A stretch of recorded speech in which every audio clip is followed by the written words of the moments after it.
Hello, everyone. I'm John OLoughlin. Welcome to McDuff Lives. And boy, this morning I've got a show for you about the Torbit memorandum, a memorandum that has really shaken up a lot of people back in the 70s when it was first published, and which is often circulated. And when we start to search for the clues to what really happened to John F. Kennedy. And I will like to introduce the show with a reading from Spartacus Educational, which is a website run by a man named John Simkin, who you should be familiar with if you are interested in researching these matters. So let me get over there first, and I will share this with you so you can see it.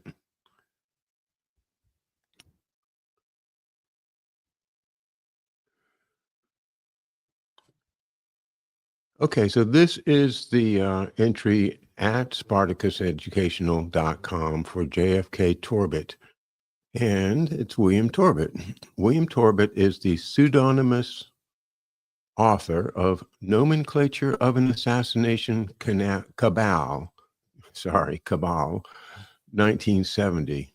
Nomenclature of an Assassination Cabal, 1970. And by the way, you can find that on the internet. If you search around, you'll find a couple of different publications that you can read it on. When the book was published, when the book was published, the author claimed he was a lawyer working in the southwestern part of the United States. Jim Mars, who interviewed Torbit when he was working for the Fort Worth Star-Telegram, claims that his real name was David Copeland, a lawyer from Waco. Mars told him that, quote, he got his information from two government agents, one with the Secret Service and the other with the FBI, unquote. One with the FBI. Now, who could that have been? This is something I'm thinking very hard about, guys. If you understand about Division 5 and have read my book about my dad, then you'll know that my dad, when he completed his 68,000 files project and closed those out for J. Edgar Hoover, he was given a choice of assignment, and he asked for counterintelligence. Now, counterintelligence is counterespionage, and counterespionage is what the Division 5 people were up to. So when we talk about Division 5, we're talking about the fifth floor of the old post office building, the headquarters of the Washington field office, where my dad worked for 10 years. And when I was a little child, he carried me there once in his arms, and I remember the way it looked there at that time. You can go back and visit the building now. It's really fun to ride the elevator up and get a great view from the bell tower of Washington, D.C., by the way. It's really quite a landmark. The old post office building was the Trump Hotel for a while, but I'm not sure what they call it right now. Anyway, this was my dad's digs. That was where he hung his Stetson, I guess. And the people that worked there, well, some of them were involved in this cabal, according to William Torbit. Now, I don't think my dad was involved in it because, I just don't think so. It just not makes sense. And I think also that Hoover had other uses for my dad besides running around with the Division 5 guys by that time. So, and anyway, I think it's going to be very, very interesting as we study this to kind of think, maybe where was McDuff at the time, you know? During the Second World War, Torbit served in the United States Navy after completing a law degree from the University of Texas. He worked as a prosecuting attorney. He admits that his clients included people involved in committing political murder. He claims he also represented people involved in, quote, financial dealings of organized crime in Texas, unquote.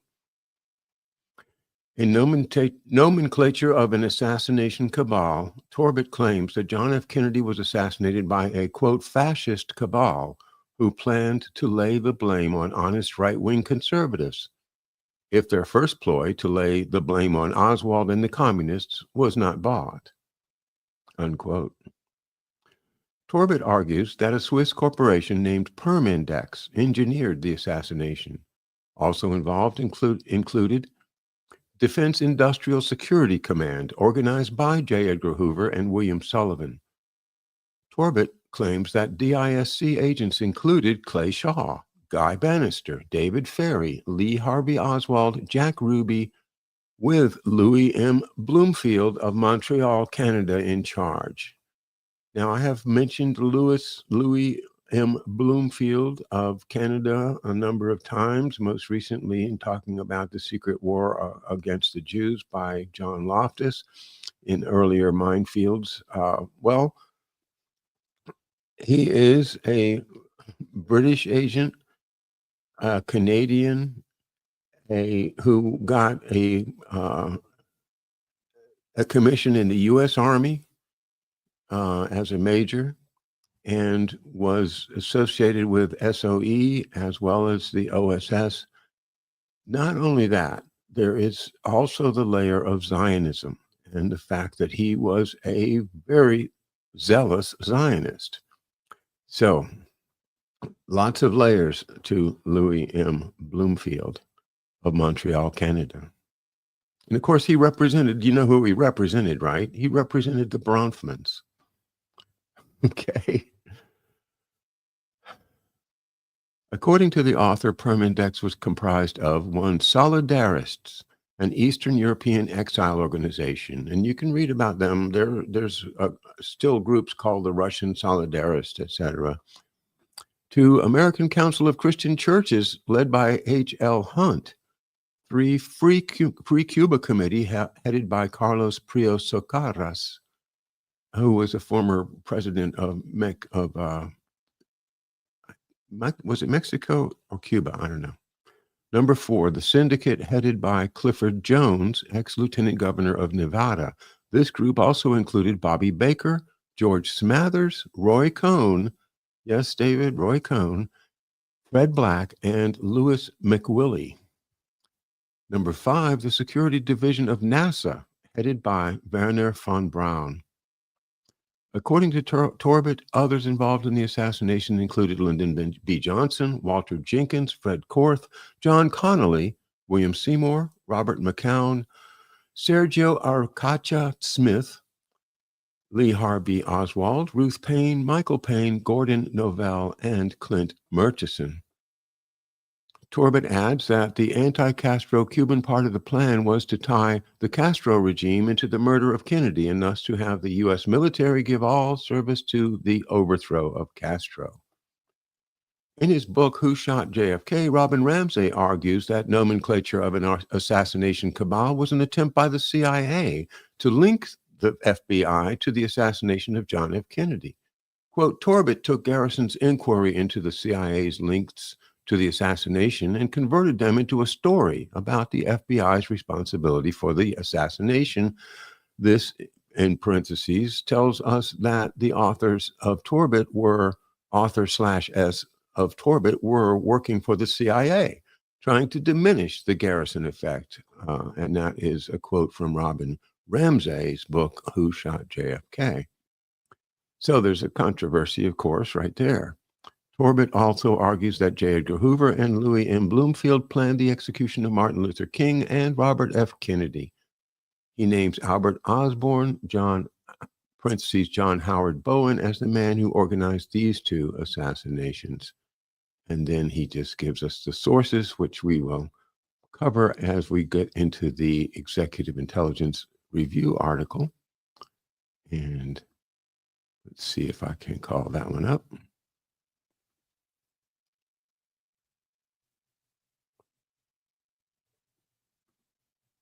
Oops.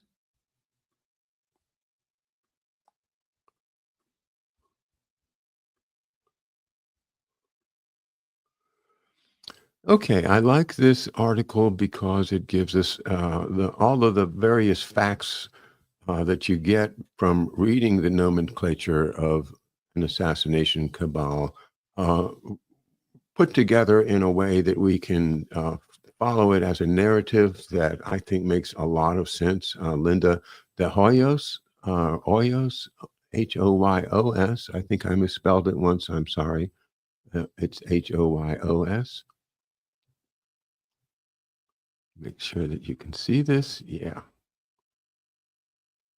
Okay, so now let's see what we can turn up here in April 14th, 1981. And I think this is the most recent and most accurate version of what the Permindex connection means, even though it's so many decades old. So that's why I picked it out to read here on McDuff Lives this morning. This brief outline of the Permindex organization is based on an investigation by the EIR's investigative leads staff, also using the results of the New Orleans District Attorney Jim Garrison's 1967 investigation and the suppressed Permindex papers written by William Torbet, an apparent pseudonym, itself based on reports by U.S. and French intelligence agencies. A full expose of the Permindex organization will appear in the second edition of Dope Inc. by the investigative leads Jeffrey Steinberg and David Goldman, published by the New Benjamin Franklin House Publishing Company, due for release this spring. And of course, you can get your copy of it. I have mine right here.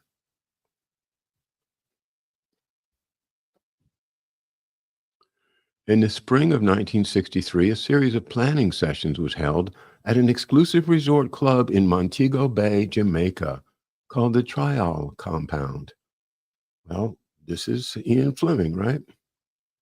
Built at the close of World War II by Britain's Chief of Special Operations Executive, SOE, William Stevenson. Present at various times for the planning sessions were Major Louis Bloomfield, still an officer then of British SOE, Ferenc Nagy, a wartime cabinet minister in the pro-Hitler Horthy government in Hungary and later its prime minister, Giorgio Mantello, a Romanian-born Jew who had served as trade minister under Mussolini, Colonel Clay Shaw, a former officer of the U.S. OSS and in 1963 the director of the New Orleans International Trade Mart, Jean de Menil, a white Russian emigre and president of the Houston-based Schlumberger Corporation, and Paul Regorodsky, another white Russian emigre who had served as special representative to Europe for NATO and was a high-ranking official of the Tolstoy Foundation. Without exception, each of these people was also a member of the board of directors of Permindex, Permanent Industrial Expositions. The subject of their meetings, the assassination of President John F. Kennedy in Dallas, Texas on November 22nd, 1963. President Kennedy was not the first target of the Permindex International Assassination Bureau. In 1967, the French intelligence agency, ZDEC, they call it, or the Sûreté, released the result of a 5-year investigation into the 1962 aborted assassination attempt against President Charles de Gaulle, carried out by the right-wing secret army organization, the OAS. While the ZDEC report traced the origins of the assassination plot to the Brussels headquarters of NATO and to a specific group of disgruntled French and British generals, as well as remnants of the old Nazi intelligence apparatus, it also singled out Major Bloomfield's Permindex Trading Company as the agency responsible for conduiting $200,000 into the OAS to bankroll the attempt.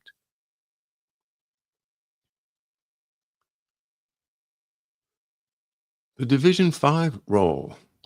French intelligence traced the funds to Division 5, counterespionage, of the Federal Bureau of Investigation, whose chief contract recruitment officer was Canadian Major Louis Bloomfield. According to the SDEC, or the ZDEC investigation, $200,000 in black market revenues were channeled into the Banque de Crédit International accounts maintained by Permindex. Among the sources of those funds was the bank Hapoalim, the Israeli bank owned by the Histadrut, for which Major Bloomfield was the primary Canadian fundraiser. The funds were then passed from Bloomfield's Montreal offices to the New Orleans station chief for Division 5, Guy Bannister. From there, Bannister dispatched one of his agents, Jerry Brooks Gatlin, to Paris with a suitcase full of cash for hand delivery to the OAS generals. The address of Bannister's Division 5 offices, 544 Camp Street, had also been the address Lee Harvey Oswald had placed at the bottom of his Fair Play for Cuba Committee leaflets he passed out in New Orleans in September 1963. The same Permindex organization was named in the investigation of the Kennedy assassination by New Orleans District Attorney Jim Garrison. In 1969, Garrison managed to win an indictment in a case against Colonel Clay Shaw for the conspiracy to kill the president. At the outset of Garrison's investigation in 1967, Gatlin, the bagman for the OAS, had died when he was thrown out of a sixth-floor window in a San Juan, Puerto Rico hotel. Bannister himself had died a year earlier under similarly mysterious circumstances, and his files removed by officers of Division 5, never to show up again. It would take the unexplained deaths of 17 key prosecution witnesses and the launching of a nationwide media witch hunt against the New Orleans DA to bring a halt to the Garrison investigation. At minimum, Garrison had, quote, cracked, unquote, the Kennedy assassination plot at the operational level directed by New Orleans case officer Clay Shaw. On March 14, 1967, Garrison brought Perry Raymond Rousseau, an insurance salesman from Baton Rouge, Louisiana, before a three-judge criminal district court panel. Russell testified that during the middle of September 1963, he had been witness to a conversation between Clay Shaw, his co-worker David Ferry, and an individual named, quote, Leon Oswald, unquote. The topic of the conversation, which took place at Ferry's house in New Orleans, was the murder of the president. In the conversation, Ferry, an agent of Division 5, emphasized the importance of using at least 3 marksmen to produce a, quote, triangulation of fire, unquote. In February 1967, 3 days before Garrison was to take Ferry into custody, he was found dead of a massive hemorrhage of the brain. According to the Garrison investigation, the person introduced to Rousseau as Leon Oswald at the September 1963 meeting was in all likelihood not the Lee Harvey Oswald charged by the Warren Commission with being the lone assassin of President Kennedy. The individual was more likely William Seymour, one of several persons assigned to impersonate Lee Harvey Oswald in the several-month period leading up to November 22, 1963. Seymour was an agent for a Miami-based detective agency called Double Check, a U.S. subsidiary of the Rome Centro Mondiale Commerciale, the World Trade Center, an offspring of Permindex. Double Check was reported to be the CIA channel for weapons into the Bay of Pigs invasion force. These weapons were provided through the Schlumberger Company of Houston, Texas, whose president was Permindex's Jean de Menil. Jack Ruby, the man who killed Lee Harvey Oswald in the basement of the Dallas police headquarters, is also known to have been associated with Permindex through David Ferry and Clay Shaw, with whom he was involved in gun running and other ventures in Cuba.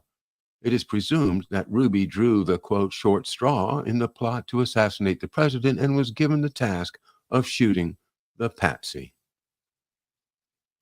Garrison had other evidence linking Ferry et al. To the Kennedy murder. In February 1964, a Winnipeg businessman overheard a conversation between a man whom he later identified 100% positive as David Ferry and another man tentatively identified as Major Louis Bloomfield in the Winnipeg International Airport.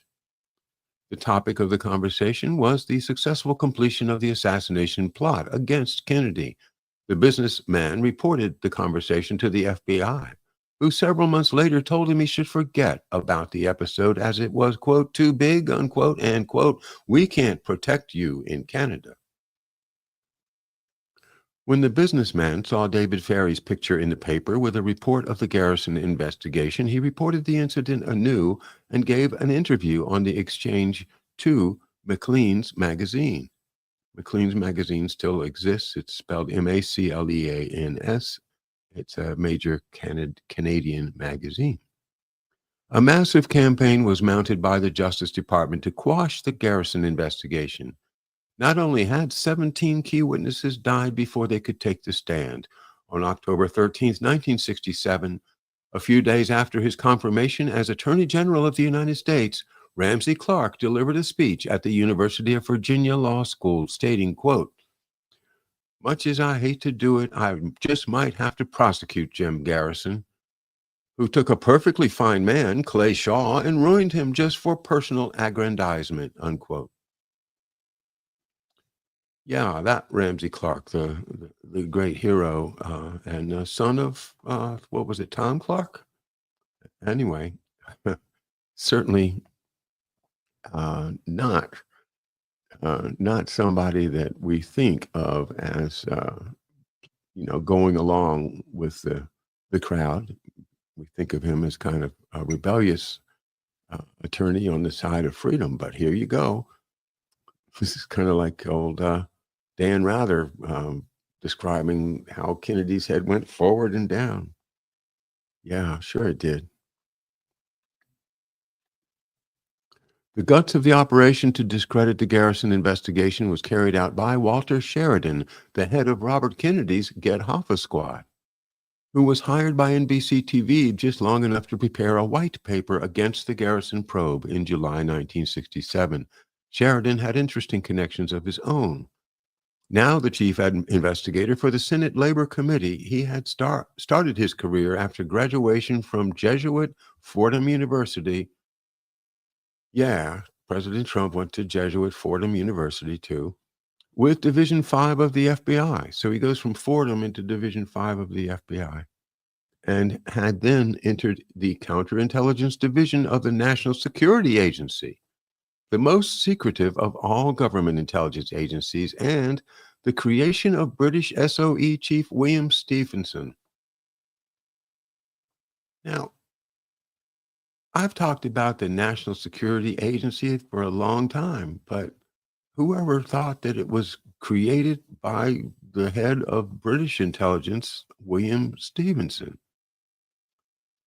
These British connections are just too in our face to deny them, but we keep somehow denying them, singing God Save the Queen. Who is Permindex?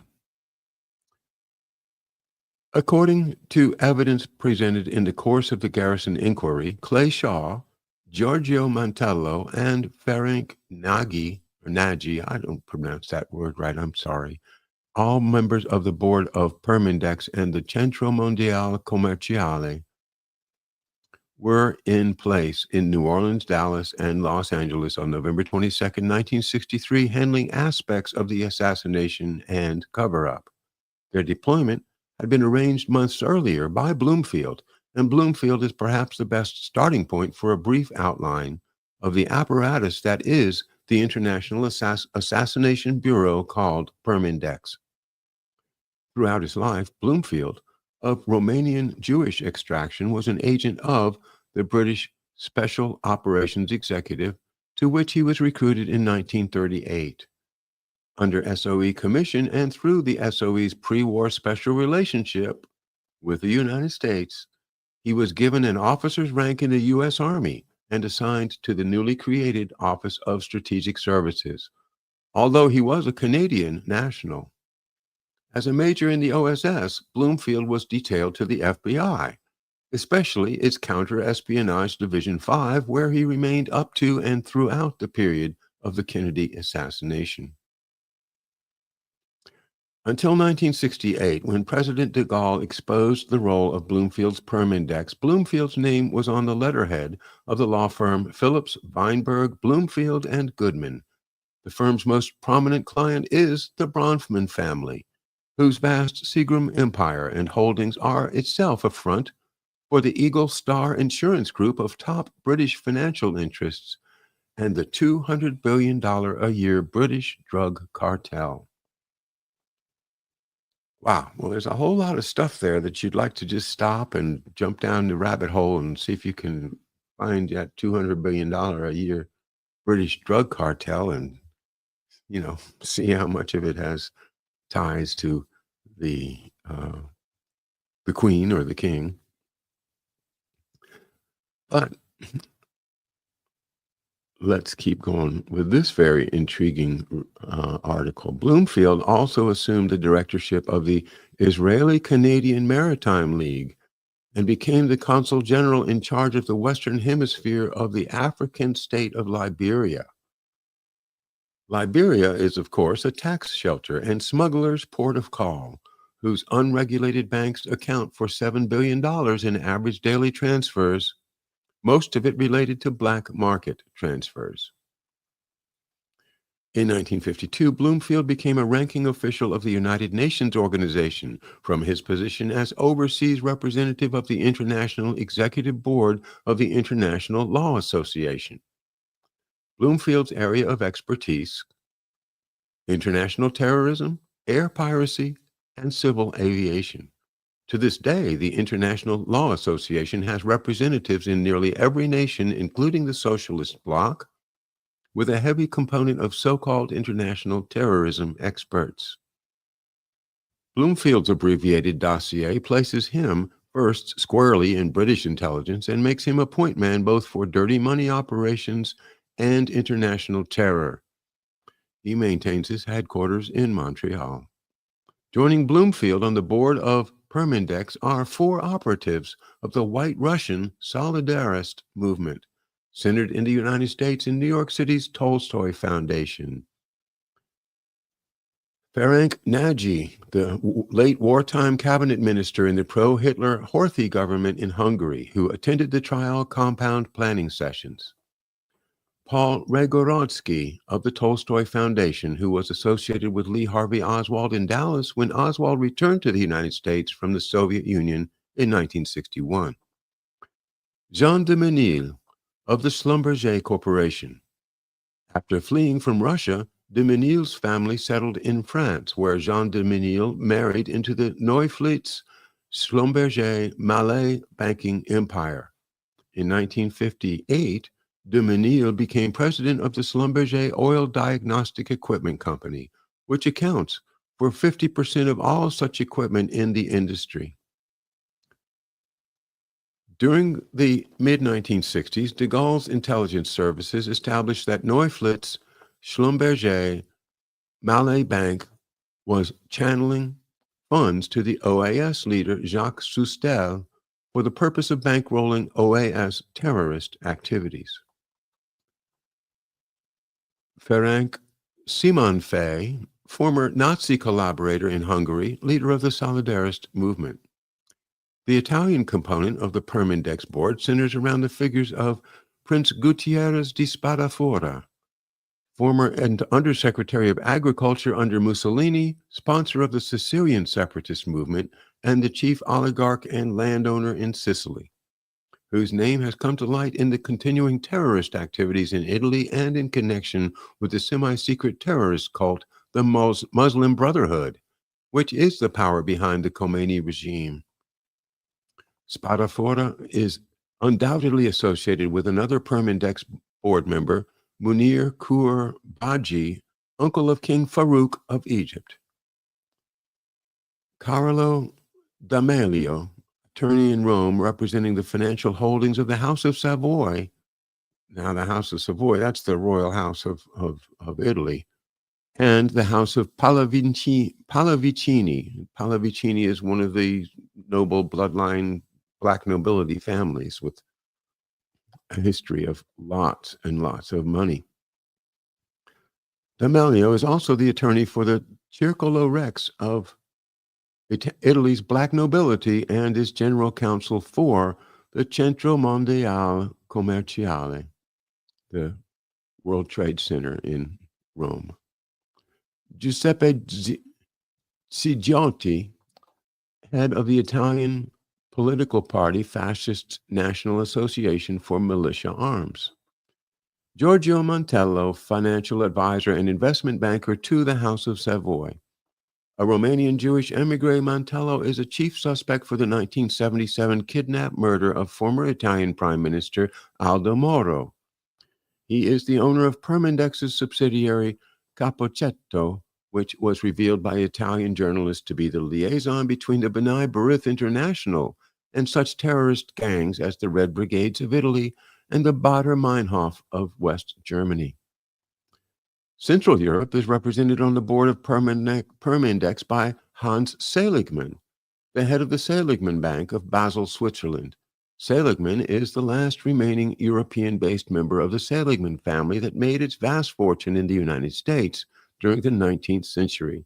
The Seligmans originated in Bavaria as part of the Hofjuden entourage built up around the Wittelsbach and Habsburg courts.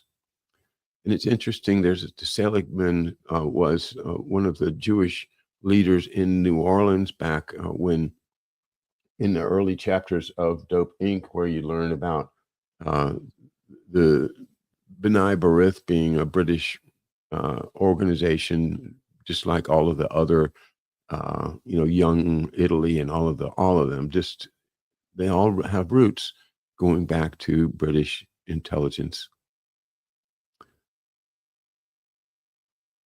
Max Hagerman, editor in Munich of the National Zeitung, a neo-Nazi publication.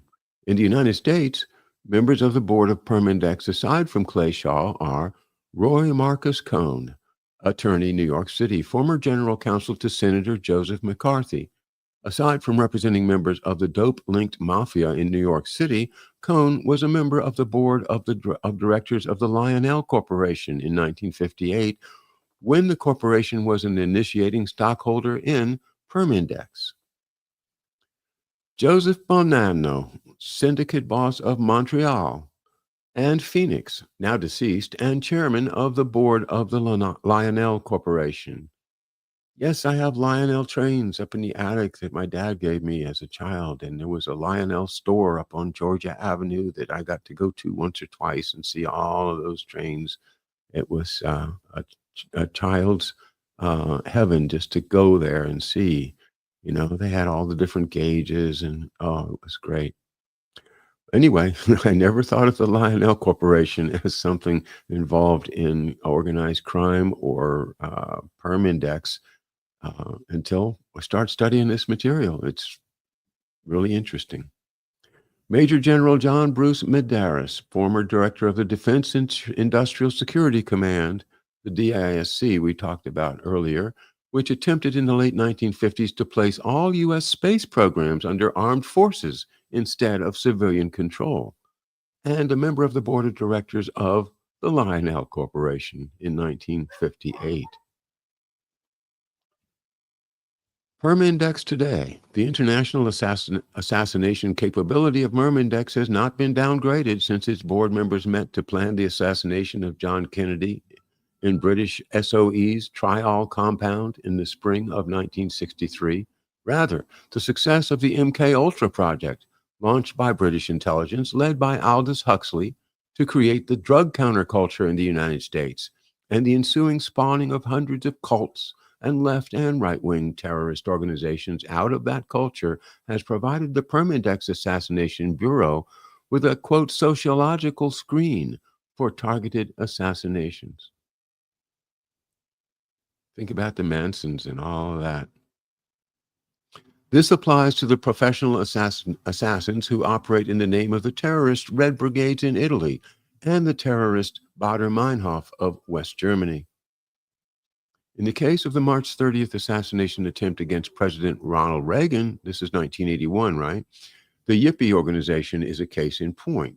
See above. The Yippie connection to Permindex runs through its sponsorship and bankrolling by the Playboy Foundation. also a bankroller for the marijuana lobby Normal. Playboy's editor, Robert Gutwillig, is also a principal shareholder in the Munich-based publishing house New Mag. In 1980, New Mag deployed one Hans Magnus Enzensberger to the United States for a profiling operation against Democratic Party leader Lyndon H. LaRouche Jr., whose name appeared on the 1977 hit list of the Baader-Meinhof, and who has been the target of assassination threats continuously since. Enzensberger is also a member of the Playboy bankrolled PEN International, an organization of literary radical journalists who specialize in giving literary support to terrorist operations. New Mag itself fits squarely in the networks identified with Permindex. Its publisher, von Neuhaus, was the Munich control point for the OAS would-be assassins of de Gaulle. Jacques Soustelle himself is a director of New Mag and arranged for New Mag to provide the safe housing for the OAS terrorists in the early 1960s. The fact that another bankrolled organization of the Playboy Foundation, this time the Yippies, is now publicizing its desire to kill the President of the United States should not be taken lightly. It must be assumed that the Permindex International Associate Assassination Bureau has many options available for the murder of a U.S. president. The Yippies are but one of them. Well, the Yippies are no longer, but the Permindex capacity for killing a U.S. president, I see no reason to think that it ever stopped. And the interesting connection to Division 5, where certainly my dad would have rubbed shoulders with these guys like William Sullivan, and the ones that are really deeply racist Southern type agents. My dad was not like them because he was from New England and didn't have that cultural racism that a lot of men did in the FBI, coming being recruited by people that are seeking people like racists. And the way that British intelligence has just been manipulating everything is still astonishing. It goes way back before World War I, and the special relationship that develops when McKinley is shot and Roosevelt, the great Anglophile, becomes president, is how these secret things get started, like the State Department's diplomatic security service that Robert Lansing started. Just a proliferation of armed units that are not really accounted for officially, but are out there to take care of business.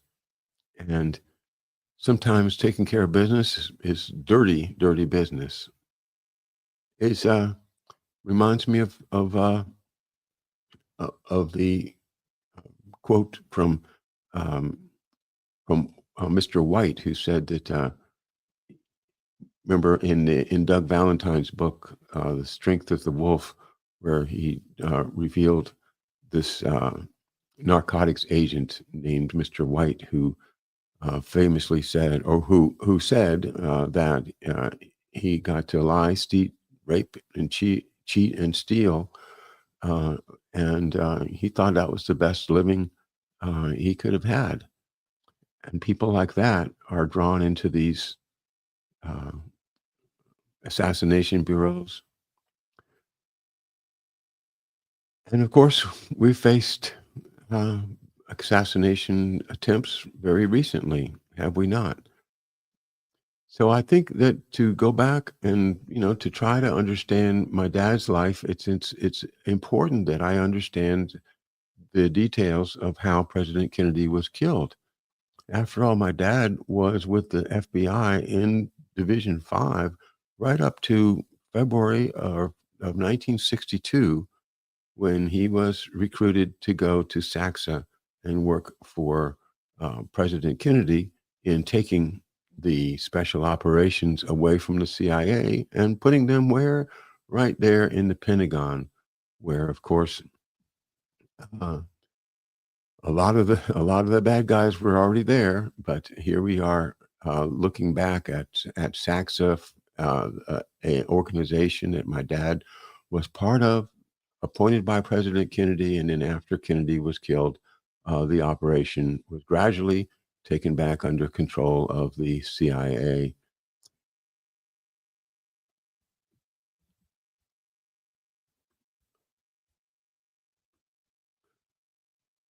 So that's pretty much what I wanted to share today, was to read this book about, or this summary from EIR, about the book Nomenclature of an Assassination Cabal by William Torbett, and to contemplate, when Torbett has two sources that he would never disclose. We'll never know whether one of them might have been McDuff, but who was a better place than McDuff to have seen this stuff going on and to be able to relate it to somebody in a confidential manner? And then, of course, it wasn't long after that that he gets his quick cancer. And on June the 6th, 1971, he died.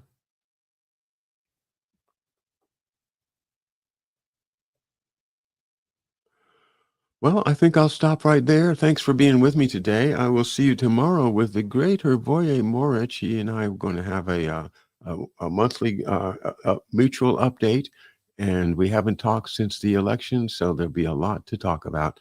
Join us tomorrow at 11 a.m. And yeah, Mobster, hey, yeah, pseudonym for Copeland, I guess. That's what Jim Mars says, and I don't know if there's any more trails to follow on that. I'd love to know for sure exactly who he was, and then we could verify a lot. But the amount of details that are in Torbett's manuscript that coincide with so much of what I have studied for the past 6 years so intensely are almost convincing me beyond a doubt that the Torbett memorandum is accurate. And the idea that the CIA created it in order to throw blame on the FBI, well, that was actually kind of attractive to me when I first was encountered this maybe 5 years ago. And so I put it aside. But over the weekend, I've discovered it again and dug into it and reading through it, and all of these things. Once again, I don't think the CIA um, was using this to throw throw people away from the CIA. I think that this guy Torbett, or whoever he really was, no, Torbett, Torb, William Torbett, Torbitt. Okay, and yeah, yeah, not Corbett. Torbitt, first name William. Make sure and just look at SpartacusEducational.com for the summary that I just read, and you'll see how to spell and find leads for all of these characters. Many of them we've mentioned in many different contexts. Roy Cohn, Werner von Braun, Lyndon Johnson. I mean, and David Ferry is all over the place until, of course, he gets dead. Bye now.